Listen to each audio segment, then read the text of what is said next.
शिवारामध्ये शेतीच्या नावाखाली अफूची लागवड करण्यात आली असून 27 लाखांचा मुद्देमाल जप्त करण्यामध्ये पोलिसांना यश आलंय। शेतीमध्ये बेकायदा अफूची लागवड करणाऱ्या शेतकऱ्यावर पोलिसात गुन्हा नोंदवण्यात आला आहे। स्थानिक गुन्हे शाखा छत्रपती संभाजीनगर ग्रामीणच्या पथकाने शनिवारी करंजगाव शिवारातील गट क्रमांक 132 मधील शेतात छापा टाकून ही कारवाई केली।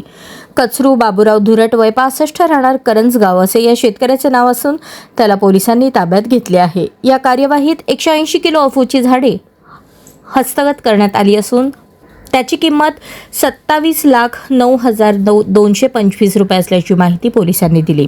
वैजापूर भागात गुन्हे शाखेचे पथक असताना गट क्रमांक 132 मधील बाबूराव धुरट राहणार करंजगाव शिवार यांनी त्यांच्या शेतामध्ये बेकायदा विनापरवाना अफूच्या पिकाची लागवड करून तिची जोपासना करत असल्याची माहिती मिळाली। या माहितीवरून गुन्हे शाखेच्या पथकाने छापा टाकून ही कार्यवाही केली।